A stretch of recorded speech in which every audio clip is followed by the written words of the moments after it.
vous avez entendu ce qui a été dit ici. Donc je vous donne le micro. Quel est votre point de vue également par rapport à tout ce qui a été dit ici? En fait, je vois pas ce qu'on pourrait ça c'est dit jusqu'à maintenant. Voilà, mais je vois vraiment pas ce que je pourrais dire. En tout cas, je suis un peu comme tout le monde, sur Valentour depuis une petite vingtaine d'années.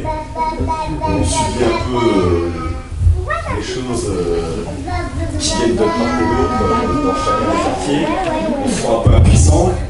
Et puis, ce type de réunion, c'est un peu ce que je recherche depuis un moment. J'en parle très souvent avec mon épouse à la maison. Je me dis, on voit des choses qui se passent à l'extérieur. On n'entend jamais parler de réunions où on peut s'exprimer et dire qu'est-ce qu'on pourrait faire face à tout ça. Et voilà, je vois pas ce que je pourrais dire de plus. En tout cas, je suis content d'être là aujourd'hui. Et puis, j'espère que ça va faire réfléchir certaines personnes. Bravo. Bravo. Et voilà, donc on va donner maintenant la parole aux éducateurs. Voilà, il y a une question qui a été posée à M. le maire et il va répondre à ça plus tard. Mais on va donner d'abord à monsieur l'éducateur qui va nous donner les éclaircissements par rapport à tout ce qui a été dit. Vite fait, hein? Oui. Si on reparle vite fait à l'origine des émeutes, en tout cas, on a envie de dire tout à l'heure qu'en fait, il y a un problème de cadre, de règlement. Ok? Lorsque la police, qui est dépositaire de l'ordre public, arrête un jeune qui conduit sans permis,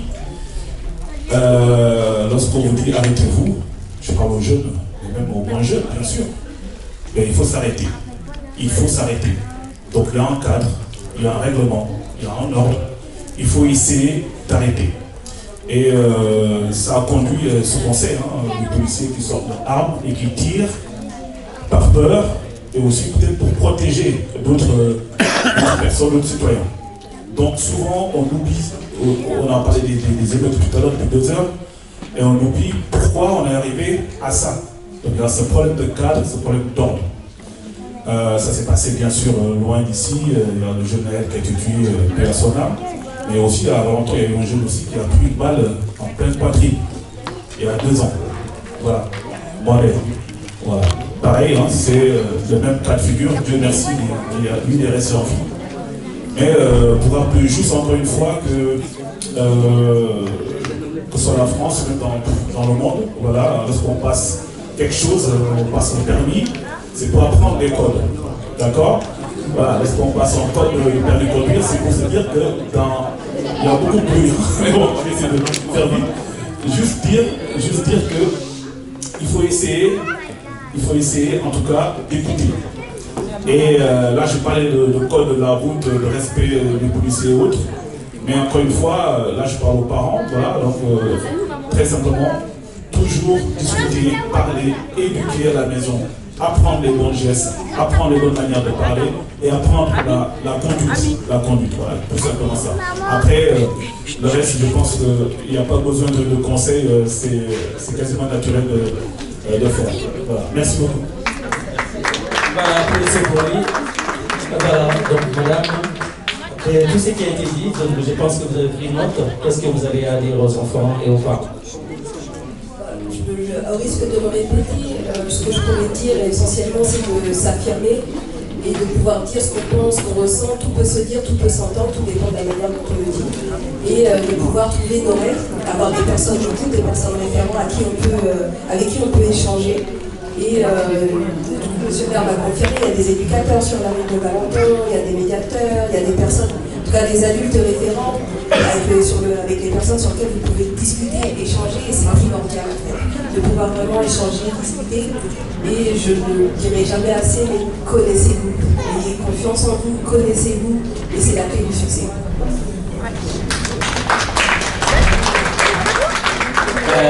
Je vais écrire ça quelque part. Connaissez-vous, c'est la clé du succès. Applaudissez pour elle. Voilà. Alors, madame, après tout ce qui a été dit aussi, vous, quel conseil avez-vous à donner aux jeunes qui sont là, qui vous écoutent, également aux jeunes qui vous ont... Vous voulez parler? Bien sûr. Oui, la parole est libre ici. Elle est libre. Applaudissez pour vraiment cette liberté d'expression. Tout le monde a le droit de parler. Tout le monde a le droit de dire. Madame, je ne vous ai pas oublié. Je vais dire. Ok. Voilà, allez-y. Je rebondis, il a dit l'éducateur. Il avait dit qu'il fallait qu'on s'arrête pour ceux qui n'avaient pas le permis. Je pense que c'est le policier qui aurait dû garder son sang-froid, c'est son métier. C'est lui qui aurait dû garder son sang-froid. Moi je suis animateur. Si un enfant me frappe, je ne vais pas lui rendre le coup. Je vais trouver une solution. C'est notre métier, c'est comme ça. Moi c'est pour ça que j'ai pris le micro. Donc sur la peur, il a dû avancer parce qu'il est jeune. Moi je dis pas qu'il a eu raison d'accélérer, mais par l'adrénaline, on ne sait jamais ce qu'on peut faire. Maintenant c'est passé, ça en fait, mais moi aussi j'ai pété d'accord sur ce que vous avez dit. Voilà, un droit de réponse pour que le monsieur reprécise son idée, voilà, son intervention, pour que les jeunes puissent encore plus le comprendre mieux. Voilà. Merci beaucoup, merci beaucoup. Alors, je ne vais pas dire que le policier avait raison de tirer. J'ai parlé sur un sens, le premier sens, c'est le sens du règlement, c'est le sens d'un code. Et bien sûr, naturellement, là où vous avez parfaitement raison, c'est dans le second sens, où lorsqu'un policier prend son arme, dégaine et tire, alors que on sait très bien que ce soit dans 93 ou à Paris 12e, là j'expliquerai après pourquoi Paris 12e, le policier, pour faire simple, il a eu peur, comme vous avez pu le dire tout à l'heure, mais à la base, il y a des caméras partout, on est en France. Il y a des caméras partout. Il aurait pu prendre une heure après, en parenthèse, la plaque du véhicule et après faire une recherche et aller choper le gars le matin à 5h du matin ou 6h du matin. C'était possible, c'est une règle. Mais, vous avez très bien dit, le policier a eu peur. Il faut encore dire simplement une chose, un policier c'est un homme, c'est un humain. C'est pas un cowboy, c'est un humain. Donc chaque humain, devant vous, vous passez, vous avez une arme, une voiture vous fonce dessus, soit vous fuyez, soit si vous avez une arme, vous allez essayer peut-être de faire quelque chose. Donc je ne suis pas là pour défendre la police, loin de là, et surtout pour l'histoire qui s'est passée à Valenton, enfin de deux jeunes Valentoniens qui ont été tirés par-dessus, dont une femme qui a été tuée, d'accord? Ça s'est passé dans le 18e. Aujourd'hui, je ne peux pas le dire encore, mais bon, bref, un de mes neveux était dedans. Voilà, d'accord? Il a dit au garçon, Mohamed, sort du véhicule, tu vas te faire tuer. Donc, tout ça pour vous dire encore une fois, avant d'arriver aux conséquences, aux morts, aux balles dans la poitrine, aux peines de prison, déjà en premier lieu, d'accord? Si on parle en premier sens, on ne prend pas un véhicule sans permis, premièrement. On ne fait pas de défraction aussi. Moi, je suis là pour éduquer, pour dire attention, les gars, faites pas ça, faites pas ça. Il y a ça qui va vous arriver. Si tout de suite je dis, attendez, les gars, faites ce que vous voulez, vous faites tuer, mais attendez, si quelqu'un meurt, c'est sa faute. C'est bon. Donc, ce que j'ai à dire aux jeunes, les jeunes, si vous avez un permis, si vous avez votre ceinture, vous avez votre véhicule, vous êtes assuré, vous roulez comme tout le monde, il n'y aura pas de problème. Mais pas de permis. Vous ne savez pas conduire. Quand vous conduisez, c'est un véhicule peut-être volé ou emprunté. Pas d'assurance. Pas de ceinture de sécurité.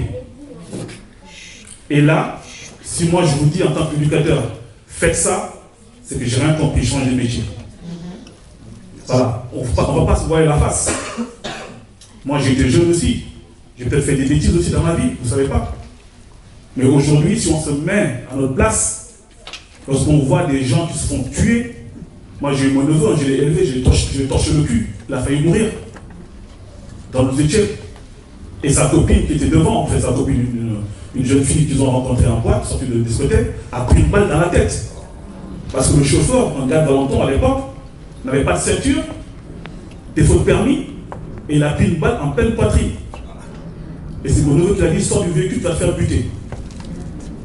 Et donc aujourd'hui, je ne peux pas me permettre de dire, bon, écoutez les gars, ça va, c'est la faute du policier, c'est la faute, avant tout, c'est la faute des jeunes. C'est une faute éducative. Il faut dire des choses. Il ne faut pas se voiler la face. Il ne faut pas se voiler la face. La police, comme les pompiers, les gendarmes, etc., ils font leur job. On les apprend ça à l'école de police. Il y a un jeune, il y a une voiture qui ne s'arrête pas devant vous, vous tirez une balle.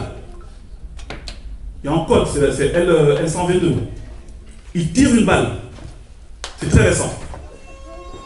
Donc on ne va pas envoyer nos enfants se faire tuer parce qu'on n'ose pas leur dire, tu n'as pas de permis, tu ne sors pas. Tu n'as pas de ceinture, tu ne prends pas de véhicule. Donc on doit dire à nos jeunes, attention, devant ou derrière, il y a des cow-boys, des flics, c'est des cow-boys. Ils apprennent des choses, ils apprennent à tirer. Il y a un danger, ils tirent. Point. Ils ne réfléchissent même pas.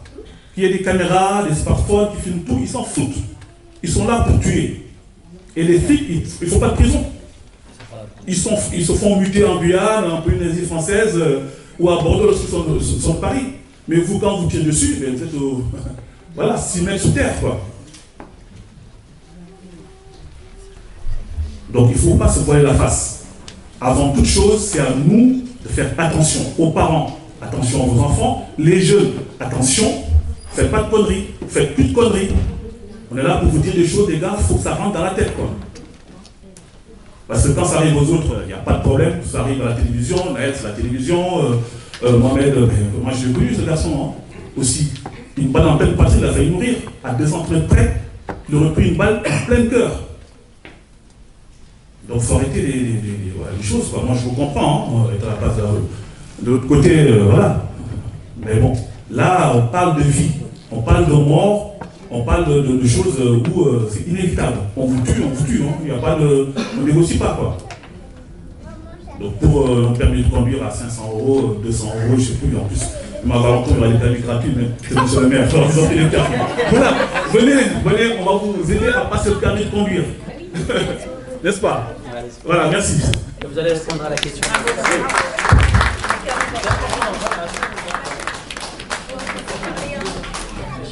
D'abord, avant de répondre à la question de Madame concernant qu'est-ce qu'on a pu mettre en place justement après les émeutes, mais je voudrais rajouter quelques mots par rapport à ce qui était dit par Noël. Mais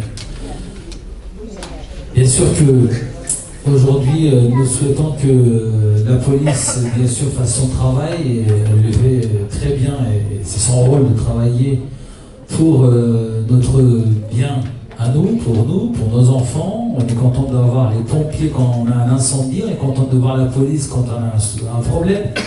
On est content d'avoir justement SAMU quand on est pas bien. Tout ça, c'est notre, on va dire, fierté d'avoir toutes ces institutions qui œuvrent au quotidien. Sinon, ce sera l'anarchie, si chacun fait ce qu'il veut, et donc les règles n'existeront pas. Mais à la fois, il faut quand même savoir que ce jeune qui est décédé à Nanterre, il faut quand même le rappeler, et que le policier n'aura peut-être pas de tirer. Ça a été avéré, ça a été vu notamment dans l'enquête, donc c'est pour ça qu'il a été mis mis en cause, et que donc suite à ça, c'est la revendication, la méthode de revendication que nous avons déplorée, nous avons dénoncée. C'est-à-dire, ce qui s'est passé à Nanterre, ça a propagé sur toutes les autres villes. À Valenton, par exemple, encore une fois, parce qu'on parle de notre ville, nous, s'il n'y avait pas les émeutes, on va dire, en tout cas les violences urbaines au niveau national, nous, depuis 3 ans et demi que nous sommes nos affaires dans cette ville, on fait beaucoup de choses avec la jeunesse, notamment notre service jeunesse, mais pas seulement, tous les services travaillent sur pas mal de sujets les concernant. On avait instauré en tout cas un vrai projet ensemble avec la jeunesse, en mettant en place les maisons de quartier qui étaient presque, qui n'existent plus dans les villes maintenant, parce qu'on ne fait plus d'intervention dans les quartiers. Des fois, dans les quartiers, dans les grands ensembles, pardon, il y a juste un gardien d'immeuble, et encore, je vous le dis, même le gardien il est volant, donc on ne le voit presque pas. souvent les locataires, ils sont, on va dire, ils sont entre leur destin et entre leurs propres mains en fait. Réellement, il n'y a même pas d'acteurs, des fois certains quartiers. Nous avons, dès le départ, notre engagement à Valenton, c'est qu'on savait que nous, on avait une jeunesse assez importante sur notre ville, donc on a mis le paquet pour être vraiment auprès de cette jeunesse. Ça a bien marché parce que jusqu'aux émeutes, encore une fois, je vous le dis, il faut la prendre vraiment pour nous, c'est un cas général, il ne faut pas le vraiment associer à Valenton. Nous avons une forte jeunesse qui est totalement motivée et qui nous soutient dans notre projet de changement de notre commune. Aujourd'hui, moi j'ai été jeune dans cette ville, il y a plein de trucs qu'on aurait voulu avoir à 15 ans, à 18 ans, on les a presque pas eu, voire même on a été ignorés. Nous, en connaissant notre terrain, en connaissant notre ville, nous avons fait une feuille de route avec la jeunesse en disant que tout ce que vous avez besoin au niveau du sport, au niveau de la culture, au niveau de la sécurité pour vous-même d'ailleurs, au niveau de la prévention, au niveau notamment de l'emploi. Nous avons créé un nouveau service qui s'appelle service insertion d'accompagnement vers l'emploi. Ça n'existe nulle part dans les autres villes. Vous allez regarder à droite à gauche, vous allez avoir dans les autres villes des missions locales, des piges ou je ne sais quel, on va dire, dispositif. Nous, on a mis en place presque Pôle emploi local. Pourquoi? Parce qu'on fait attention pour que les enfants puissent effectivement aller trouver une formation, un travail, pour qu'ils puissent s'en sortir, ce jeune. Parce que souvent, les jeunes revendiquent, oui, on est un peu dans les oubliettes, on n'est pas du tout concerté, on n'est pas du tout, en tout cas, concerné par la politique publique. Au contraire, tout ce qu'on a mis en place, c'est vraiment, ça va dans ce sens-là. Ça ne veut pas dire qu'on ne fait rien pour les parents et les adultes, mais notre priorité, c'est vraiment la jeunesse. Certes que, à certains moments, la politique qu'on met en place pour on va dire, la politique générale, ça peut ne pas plaire à certains jeunes. Ça peut arriver. Il n'y a aucun problème, on n'aura pas gain de cause à 100%. Ce qu'il disait à l'instant de Noël, là où je suis d'accord, parce que sur la police n'est pas là pour tuer, ça je ne suis pas d'accord du tout. La police est là pour faire son travail, c'est normal, il fait, on va dire, respecter la loi, en tout cas, il est représentant de la loi, en tout cas sur notre territoire, elle n'est pas là pour tuer, mais la jeunesse, effectivement, quand on pose une question à l'éducateur, il est là pour te dire la vérité. Si on ne te dit pas la vérité, bah, tu vas penser qu'effectivement, peut-être que oui, bah, dans ce cas-là, tout ce que je fais, bah, c'est bien. Sauf que non, nous, notre objectif, c'est que la jeunesse, elle a besoin, en tout cas, de choisir son chemin, son destin. Pour choisir son destin, il lui faut un environnement, un cadre de vie, la sécurité, la propreté dans sa vie, les offres culturelles, les offres sportives, offres d'emploi, tout ce qui peut faire on va dire, de préparer pour son avenir, tout ce qu'on peut mettre en place, ben on les met pour qu'il puisse saisir cette occasion d'évoluer, d'avancer dans sa vie. Il faut savoir qu'aujourd'hui, nous, on a de la chance dans notre ville, parce qu'on est la ville la plus jeune du Val-de-Marne. Il faut savoir qu'on est vraiment une ville très jeune. Donc, notre objectif à nous, c'est de travailler dans ce sens-là pour que la jeunesse puisse trouver son chemin. On ne peut pas aider tout le monde, ça c'est sûr, mais s'il y a de la volonté chez les jeunes, ben vous avez tous les acteurs, les services de la ville, les associations, les acteurs économiques, éducateurs. On a mis en place des médiateurs. Vous savez, par exemple, nous avons 7 médiateurs aujourd'hui dans la ville de Valenton. C'était notre première création dès qu'on arrive aux affaires. Pourquoi? Parce que les médiateurs sont là aussi échanger avec la jeunesse. Là, pour répondre à ce que vous disiez, madame, par rapport à votre question, oui, on n'a pas attendu les émeutes parce que pour nous, c'était, franchement, ça arrivait un peu, c'est tombé du ciel, si je peux me permettre du mot, les émeutes, parce que ça s'est passé à Nanterre et on a trouvé le soir même où il s'est passé des choses. J'étais à la mairie avec mes collègues, et on a vu des jeunes arriver de partout. Il y avait des vidéos, des concours de celui qui brûle un peu mieux, etc. C'était même pas, je ne sais même pas qu'ils étaient vraiment conscients de ce qu'ils faisaient en fait. Sauf que nous, notre objectif, c'est pas d'attendre les émeutes, ni d'avoir on va dire une situation nationale pour agir. Notre rôle à nous, c'est d'agir tout le temps. Dans les quartiers aujourd'hui, nous avons de la présence. On a créé des associations dans les quartiers. On a créé des maisons de quartier. Nos équipes sont assez souvent, régulièrement, en relation avec les jeunes, pas seulement les jeunes, tous les habitants de ces quartiers. Pourquoi? Notre objectif, c'est qu'on doit le faire ensemble. Si nous, on ne fait pas de notre gestion locale, personne ne le fera à notre place. Votre enfant, quand il va se retrouver en garde à vue ou entre les mains de je ne sais quelle bande qui veut sa mort, Ça ne touche pas à votre voisin, rassurez-vous. Ça vous touche vous en premier. En tant que maman, en tant que papa, en tant que frère, en tant que soeur. Ça ne touche pas monsieur qui est dans la rue du 16e arrondissement ou 8e arrondissement. Ça ne touche pas celui qui parle sur BFM ou sur CNews pour dire oh, vous voyez, regardez ce qui se passe. Ça augmente même, hélas, on le voit, l'extrême droite. Ça augmente énormément l'extrême droite, tout ce qui se passe. En fait, on est en train de presque, même des fois, collectivement, sans inconsciemment, notamment quelques-uns, heureusement que c'est une minorité, que ce n'est pas la majorité, on ramène de l'eau à leur moulin. On amène de l'eau à leur moulin. Moi, je suis arrivé, il l'a dit tout à l'heure, Noël, à l'âge de 14-15 ans en France, à Valentin. Et je viens d'un pays qui n'est pas francophone. Parce qu'on parle de dire que croire en soi, madame, vous avez rappelé, de mettre son, on va dire, sa volonté pour réussir à arriver à choisir un chemin. Moi, je suis arrivé à l'âge de 14-15 ans, je ne savais pas dire un mot français. Parce que la chance qu'il y avait Noël, il était dans un pays francophone, il parlait déjà français. Moi, avec mon anglais de collège, j'avais du mal à dire m'exprimer avec mes copains. Où j'habitais dans le quartier des Polonnes.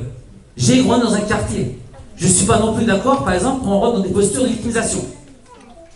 Oui, la terre est sur notre tête, l'environnement ça va pas, on est dans un quartier, oui, certes, les inégalités, ça existe. Mais quand on arrive à vraiment à prendre ce challenge en main et qu'on arrive à réussir justement à faire un pas vers son avenir, bah c'est le bonheur d'amour de soi-même, mais surtout, c'est la fierté de nos parents. Quand vous arrivez, vous êtes dans un quartier, que vous en sortez, au premier lieu, qui vous rendez heureux? On rend heureux d'abord ses parents. Quand on a la fierté de ses parents, on peut avoir la fierté de sa rue, de son quartier et de sa ville. Si on n'a pas la fierté de ses parents, ça ne sert à rien d'espérer de dire moi je vais être la fierté de les autres. Non. La première chose qu'on doit faire, c'est la fierté de ses parents. Est-ce que vous avez entendu une maman dire mon fils c'est le dealer du coin ou le tueur de ce quartier? Non. Vous avez toujours entendu des parents qui disent mon fils c'est le médecin du coin. On est fiers de le dire. Mon fils c'est l'avocat. Mon fils il est footballeur. Mon fils il est, je ne sais pas, plombier, peu importe. Mais on est fiers de le dire. Mais est-ce que vous avez entendu un parent dire un jour mon fils c'est le dealer de coin? Non. Personne ne le dira. On a honte de le dire. Ou mon fils a tué telle personne. On aura honte de le dire. Donc, c'est pour ça que cette jeunesse, elle doit agir d'elle-même. On a l'intelligence pour faire des conneries des fois, et ben on peut avoir l'intelligence de respecter ses parents. Parce que les parents, on peut les... Effectivement, je suis d'accord, la parentalité c'est important, on doit travailler avec son enfant, certes. Mais la jeunesse a une responsabilité auprès de ses parents. Aussi. C'est important parce que quand tu es devant et que tu vois que ton père a honte de toi ou ta mère a honte de toi, tu devrais avoir même honte et trouver un trou pour rentrer dedans. Si tu es conscient. Parce que l'intelligence, on les a. Hein. Rassurez-vous, hein, ils savent très bien aller sur Internet, ils savent très bien aller sur n'importe quelle activité, ils sont là. Mais pourquoi on ne réagit pas en disant que ma mère m'a porté pendant 9 mois, mon père a fait le travail de je ne sais pas quel travail pour me ramener le pain à la maison. Qu'est-ce que je fais moi aujourd'hui pour les rendre malheureux? Qu'est-ce que je fais? Si ce jeune n'a pas cette conscience, alors là, vous pouvez être le meilleur acteur du monde, vous pouvez être le meilleur parent du monde, vous ne ramènerez pas sur le bon chemin. C'est à lui de prendre cette conscience en disant j'y vais. Je vais aider mes adultes, je vais parler avec mes adultes. J'ai parlé quand j'étais à Soucy, à l'église, quand les jeunes étaient décédés chez nous. On peut, aujourd'hui, moi c'est le message que je donne à la jeunesse. Vous ne pouvez pas régler tous les problèmes quand vous avez des problèmes entre potes ou entre copains. Parlez-en à un adulte. Parce qu'un adulte peut éviter un drame derrière. Parce que tu vas récupérer un jogging. Mais si ton jogging, tu passais par un adulte, parce que tu ne sais pas où tu mets les pieds, ben on aura pu éviter effectivement un drame. Peut-être. On a plus de chances d'éviter des drames quand on parle avec les adultes que si nous-mêmes, on veut régler nous-mêmes nos problèmes. C'est ce qui se passe après, derrière des drames qui arrivent quand on les connaît. Donc, c'est un sujet qui concerne les parents, mais c'est un sujet qui concerne aussi la jeunesse. C'est très important. Donc, d'abord, rendre fier de sa famille, et ensuite tu vas rendre fier tes voisins, tes copains, tes cousins, ton quartier et ta ville. C'est comme ça que vous travaillez, donc quand on veut vraiment préparer son avenir. Voilà ce que je veux dire vraiment. Merci beaucoup en tout cas l'intervention de tout le monde. Et donc pour la jeunesse, on a fait encore une fois, bientôt nous allons avoir les assises de la jeunesse. Nous avons un service jeunesse très actif qui travaille énormément. D'ailleurs les deux élus qui sont chargés de la jeunesse sont là. Donc il y avait Hassana au début, ensuite maintenant Nadia. Donc on travaille avec le service jeunesse, on travaille avec toute l'association que nous avons dans les quartiers. Nous avons une ville à la fois, je vous le dis encore une fois, riche en moyens humains. Parce que faut savoir que dans les villes populaires comme les nôtres, il y a vraiment une richesse de moyens humains. On a des talents, on a des gens qui ont envie de faire quelque chose. Donc une minorité ne doit surtout pas camoufler la majorité qui a envie d'avancer. Et il ne faut pas prendre en compte seulement un problème de minorité pour épargner ou effacer la majorité. C'est la majorité qui doit remporter tout le temps. Parce que c'est comme ça qu'on fait une société, c'est comme ça qu'on fait une ville où il fait bon vivre. Si on veut que nos enfants puissent demain vivre tranquillement dans cette ville, et bien toutes les actions doivent être travaillées ensemble, collectivement, avec tous les acteurs, sans exception. Jeunes, comme les parents, comme les associations, comme les élus que nous sommes, on est là pour ça. Espérons que la santé nous le permet et qu'on puisse avancer davantage, parce qu'encore une fois, il y a du travail, il y a du pain sur la planche à Valentin. Et moi je peux vous dire que nous sommes déterminés, vous êtes déterminés, il n'y a pas de raison qu'on ne puisse pas réussir. Merci à vous. Quel discours magistral. Applaudissez pour monsieur le maire encore une fois. Voilà, c'est ça, c'est très très important ce qui vient de se passer. Vous savez, on dit c'est dans les débats qu'Esaïs vraiment les idées. Vous voyez, quand on a donné la parole aux jeunes et que les jeunes ont commencé à parler, les choses se sont dites. Voilà, les éducateurs, le maire, voilà. Donc, vous, voilà, oui, bien sûr, madame. Voilà. Bonjour à tous. Alors, moi, j'aurais quelque chose à rajouter. Je suis une jeune valentonaise, j'ai 21 ans. Je travaille pour la mairie et j'ai repris mes études il n'y a pas longtemps. Donc, je rebondis sur ce que monsieur le maire a dit et sur ce que madame, je ne me souviens plus de votre nom, a dit aussi, croire en soi. Donc, je vous prends un exemple. Moi, j'ai repris mes études il y a 1 an. Alors, je crois en moi, il n'y a pas de souci. Et je suis la seule immigrée, on va dire. Enfin, voilà. Je suis née en France, mais je suis d'origine algérienne, tunisienne. Et je suis la seule, en fait, de ma classe. Vous voyez, il n'y a que des Français. Et en fait, tous les gens de ma classe, ils ont tous trouvé une alternance, sauf moi. Donc, je veux bien croire en moi, mais à un moment donné, c'est pas facile. On n'est pas facilité. Donc, en fait, à vous écouter, en fait, c'est facile. On dirait que c'est facile, mais c'est dur. Moi, ça fait plus d'1 an que je cherche une alternance.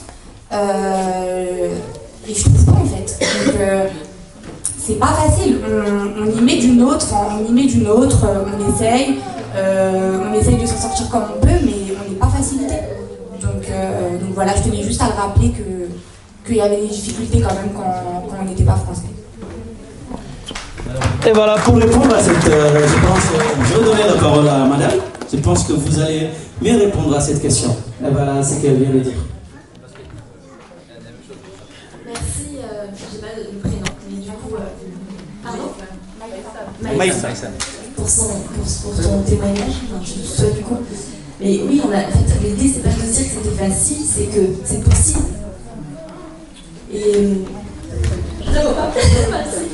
Et c'est juste, ça va prendre du temps, tu es encore jeune, mais c'est juste que croire en soi, comme ça a été évoqué, c'est plutôt être consciente de ton potentiel à être qui tu as envie. C'est un travail, et ça dépend aussi de l'histoire que tu as connue toi, de ce que tu as vécu. Et ça dépend de plein de choses, en fait, c'est plus complexe que juste des choses qu'on dit en 2 heures, en fait. Parce que moi, ce travail, ça a duré 3 ans, et c'est encore toute ma vie, en fait. Simplement, ce que je veux dire, c'est que si on regarde ces difficultés-là, en fait, on s'empêche d'avancer soi-même. Et c'est juste viser, peut-être, c'est un ressenti que j'ai, et moi, c'est comme ça que ça a fonctionné, c'est de viser, en fait, de ne plus mettre de barrières, de ne pas te mettre de barrières, et de viser, je ne sais pas quelle école, quelle formation tu fais. Dans la communication et l'annonciation. Oui, voilà, en plus moi j'étais en marketing et la communication, tu vois, donc, et ça ne m'a pas empêché à un moment donné d'y accéder. Mais c'est vrai que c'est viser toi ton rêve. C'est quoi ton rêve? C'est un outil que je donne et que je donne en entreprise notamment, c'est viser ton rêve. Imagine ton rêve, comment tu te vois? Le poste que tu vises, la contribution que tu as envie d'apporter. Tu penses à ça, et vous tous d'ailleurs, c'est un outil qui est excellent parce que je l'ai utilisé, de viser votre rêve et ensuite de voir la stratégie que vous allez mettre en place pour accéder à ça. Et en fait, votre intention de ce rêve, en fait, vous savez que le rêve, c'est pas quelque chose de fou et d'inaccessible, c'est une intention naturelle, le rêve. C'est quelque chose qui est déjà en nous et qui demande juste à être réalisé. Ça peut être fou, hein, ce que je vous dis, parce qu'on peut penser que les rêves, ah, mais tu rêves. Souvent on dit, ah, mais tu rêves. Et c'est ça, on va peut-être commencer par ça. Et tu vas voir, l'univers va faire en sorte que ça va se réaliser. Je te le dis parce que je l'ai vraiment vécu. Comme ça. On pourra en parler bien sûr, mais commence par ça. Peut-être essaye. Et tu te diras. Après, j'avais envie aussi de rebondir sur la question de madame, je ne sais pas si elle est encore là, sur la colère, d'où vient la colère, j'ai l'impression qu'elle est partie. Mais le sentiment par rapport à la colère et d'où peut venir cette colère qu'ont pu avoir les jeunes. En fait, on se demande pourquoi en fait, on en arrive là. Et je me suis intéressée à la définition de la colère. Est-ce que quelqu'un saurait définir ce qu'est la colère? En fait, la colère, c'est un état, c'est une émotion que nous pouvons tous connaître. On a déjà tous été au moins une fois en colère. Et qui est le résultat d'un sentiment d'agression.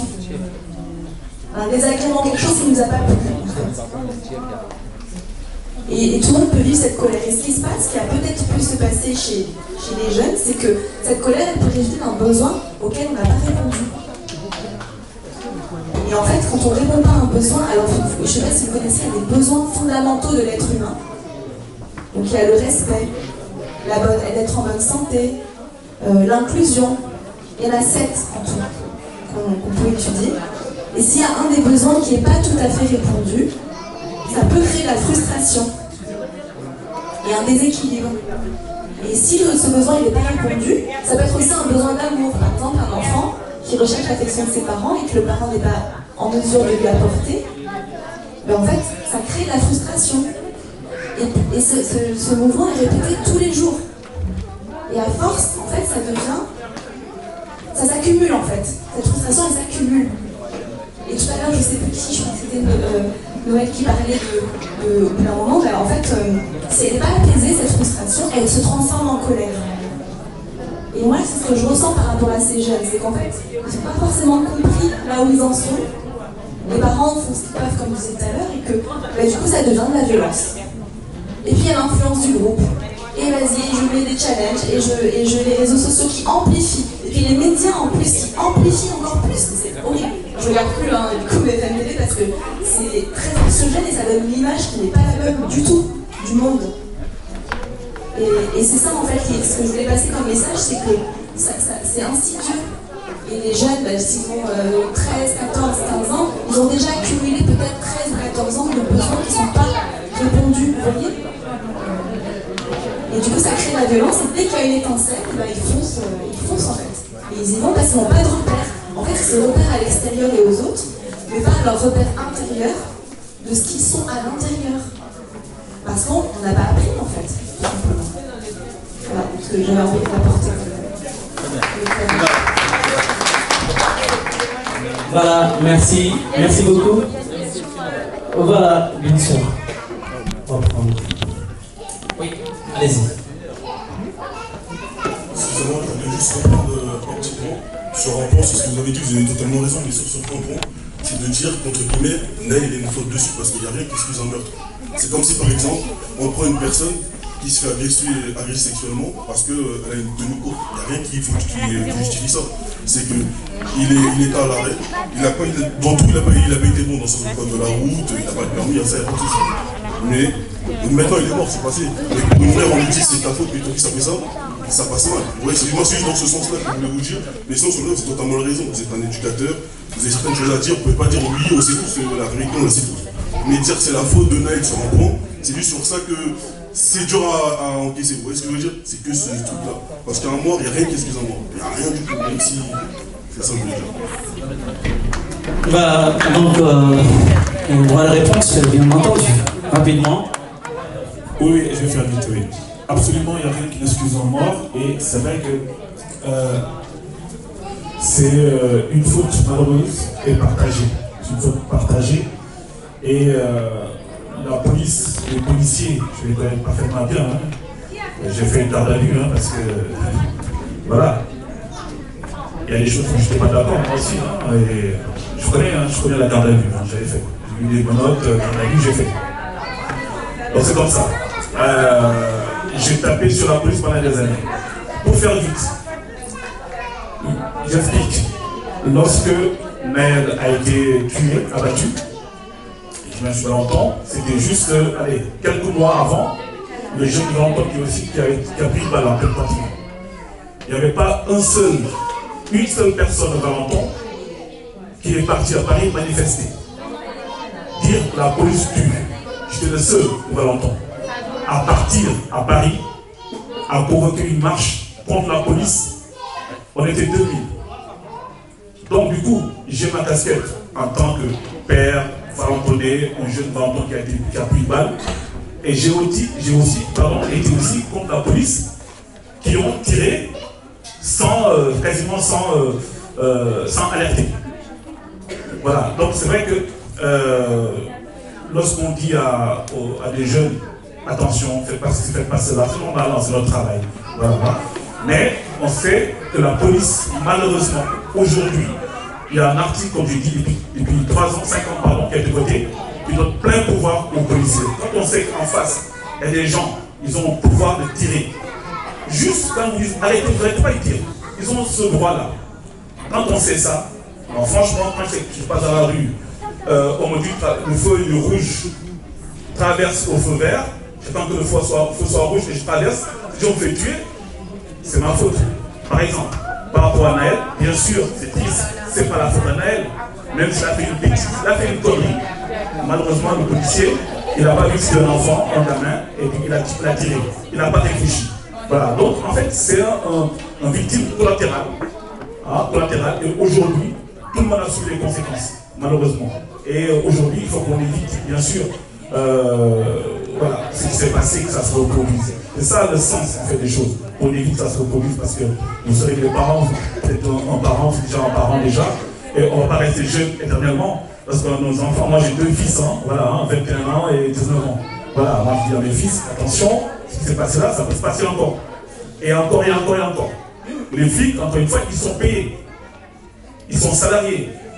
Ils sont dans la rue avec leurs armes. Moi je vois un flic en face, je suis un ancien militaire. Voilà, hein, d'accord, j'ai fait 4 mois en Bosnie, j'ai fait une balle. Mais parce que j'ai signé. Les policiers, ils ont signé aussi pour, dès qu'on les agresse, ils tirent. Donc quand tu es jeune, quand tu es un peu intelligent, tu dis oulala, je fais gaffe, je vois les flics là-bas, je fais gaffe. Je m'arrête, je fais une garde à vue 24 heures, je sors et je la joue. Mais là, quand on va faire le fou, malheureusement, on se prend une balle et là, c'est irrémédiable.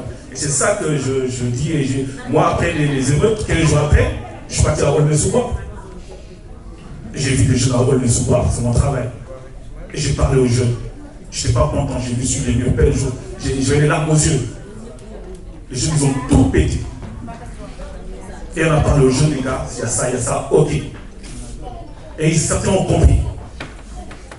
Parce qu'on n'est pas policier, je ne suis pas policier, moi. Je suis là pour éduquer, pour apprendre les bonnes choses. Et comment on apprend les bonnes choses? C'est en prenant les choses qui ne sont pas bonnes pour les décortiquer. Quand je pense, tu l'avais dit, je crois. Quand quelque chose n'est pas bon, on en tire des leçons. C'est notre appel, des leçons. On tire des leçons de ce qui s'est passé. Et si on ne tire pas des leçons, c'est qu'on n'a pas compris. On redouble encore. C'est comme à l'école. On apprend nos leçons pour ne pas redoubler, pour passer à la classe supérieure. Et là, malheureusement, ce qui s'est passé à Valentin ou ailleurs, ce sont des leçons. Et il faut qu'on avance, quoi. Il faut qu'on avance. Et c'est un travail d'équipe, je le l'a dit, hein, c'est les associations, l'équipe municipale, c'est les gens, les citoyens aussi. Ils doivent aussi chacun se mobiliser pour éduquer la société civile. Voilà. Merci. Voilà, moi je voudrais juste dire qu'au niveau des émeutes, nous on est une association, donc c'est l'association inclusive, donc l'association pour les enfants porteurs de handicap. Aujourd'hui, à cause des émeutes, on se retrouve sans local, d'accord? On n'a pas de moyens d'avoir des accompagnements, des réels accompagnements de famille avec des enfants qui en ont besoin. Donc on les aide effectivement de manière administrative, puisque les institutions sont là, telles que l'MDPH et toute autre institution pour les aider, mais ils ont besoin d'être un petit peu dans un lieu où ils se sentent bien compris. Sachez que voilà, moi ce que je voulais dire, c'est que dans les émeutes, il y a des impacts et des dommages collatéraux. Et aujourd'hui, nous, ça fait depuis 2022, donc l'antenne a été créée, donc c'est une association régionale, nous avons des antennes un peu partout en Ile-de-France. Moi, aujourd'hui, en tant que référente associative, je suis à la rue parce que je ne peux pas avoir de parents qui peuvent se poser intelligemment, avec respect et dignité, pour pouvoir les accompagner au mieux. Alors on fait plein de choses, ça c'est pas un problème. Des événements, des sorties, bientôt un voyage qu'on va organiser grâce justement, puisque c'est un projet étatique que nous avons fait avec la politique de la ville. Mais aujourd'hui, à cause des émeutes, nous n'avons pas de local. Sachez-le les jeunes, c'est que l'impact qui se passe ne vous impacte pas que vous, impacte une collectivité. Et ça c'est important. J'ai pas dit que c'était des émeutiers, mais comme on dit, science sans conscience n'est que ruine de l'âme. Quand on parle à quelqu'un, le quelqu'un va parler à l'autre et l'autre. Vous savez comment ça se passe dans un quartier, vous savez comment ça se passe dans une ville. Surtout que moi j'ai grandi dans un quartier aussi et je sais pertinemment comment ça se passe. Voilà, donc sachez-le, ça c'est un message que je donne également à notre maire, qui malheureusement aujourd'hui n'est pas en capacité de nous donner un local. À cause effectivement de tout ce qui s'est passé. Oui, mais le message, il est important, c'est le moment de le dire, parce que on est effectivement une collectivité. Non, on est une collectivité et on est ensemble. On n'est pas individuel. Et c'est important de le savoir. Aujourd'hui, vous aurez peut-être besoin de moi, peut-être pour un cousin, une cousine, voilà, un proche. On a tous quelqu'un, comme dit si bien Monsieur le maire, nous avons une pierre à l'édifice à mener dans notre ville. Voilà, merci beaucoup. On va pouvoir terminer tranquillement. En tout cas, vraiment merci à tous. Si vous me permettez, je vais juste donner la parole à ces deux. Après, d'accord. Voilà, donc, encore une fois, bon, les tchèbes étaient très bons. Ah là là, les tchèbes étaient très très bons. Applaudissez pour ces dames-là, franchement. Voilà. Bon, maintenant, on a des jeunes qui ont des messages et qui veulent livrer ces messages-là. Donc, allez, comment tu t'appelles? Lève, s'il te plaît, viens par là. Comment tu t'appelles? T'appelles? Voilà. Bon, on va commencer. Qui doit commencer? Voilà, merci. Voilà, donc venez, s'il vous plaît, on va... Voilà. Venez, s'il vous plaît, les jeunes. Et les enfants, on va... Voilà. C'est qui commence?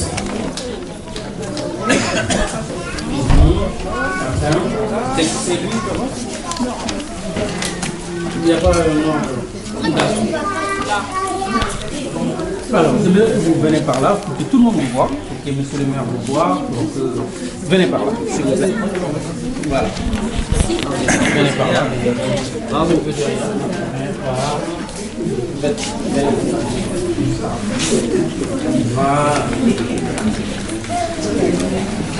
Voilà, donc c'est très simple. Voilà, on va commencer par là. Voilà, donc tu vas dire ton nom d'abord, voilà, ton prénom, ton nom. Et voilà, tu vas lire ton texte.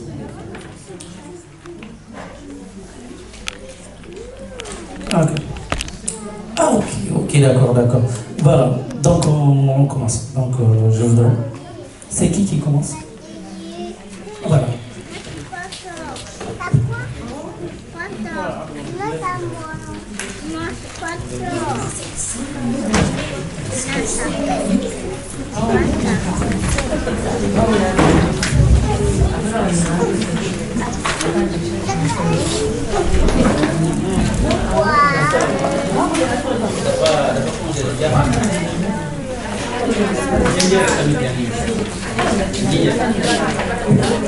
Bonsoir à tous, s'il vous plaît, votre attention pour ces petits jeunes qui sont un petit timides. Je sais que le Jeff était très très bon, les pastels, tout ça, on a bien mangé, on est calé, mais on continue jusqu'au bout, s'il vous plaît, merci.